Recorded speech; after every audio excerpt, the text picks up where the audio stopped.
नमस्कार, मैं हूं केशव तिवारी और आप देख रहे हैं विशाल खबर।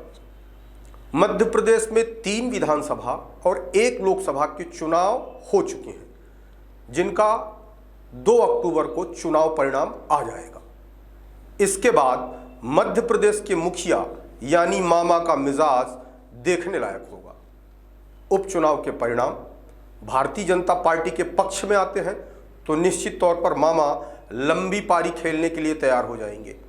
यदि मध्य प्रदेश के उपचुनाव के परिणाम भारतीय जनता पार्टी के प्रतिकूल होते हैं तो मामा समेत कई राजनेताओं के भविष्य पर ग्रहण लग सकता है।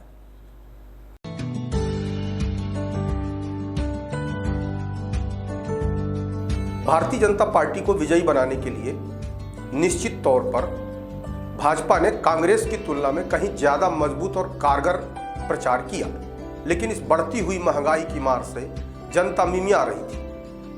बीजेपी का साथ जनता निभाती है या नहीं, यह तो चुनाव परिणाम आने के बाद ही तय होगा। लेकिन जिस हिसाब से चुनावी प्रचार और भारतीय जनता पार्टी की तैयारी थी, उससे जनता का रुझान भारतीय जनता पार्टी के पक्ष में नहीं दिखा। कई बार ऐसा होता है कि चुनावी प्रचार आक्रामक होने के कारण जनता मुखर होकर के किसी भी पार्टी के पक्ष में स्पष्ट दिखाई देने लगती है, लेकिन इस बार के चुनाव प्रचार में जनता का स्पष्ट रुझान देखने को नहीं मिला। आम आदमी को इस बात का अंदाजा नहीं हो पा रहा था या नहीं हो पा रहा है कि आखिरकार कौन सी पार्टी जीत सकती है। दोनों पार्टियों की जीत के अपने अपने दावे हैं, लेकिन वास्तविकता तो चुनाव परिणाम आने के बाद ही समझ में आएगी। उपचुनाव के यह परिणाम कई नेताओं के राजनीतिक भविष्य संवार भी सकते हैं और बिगाड़ भी सकते हैं।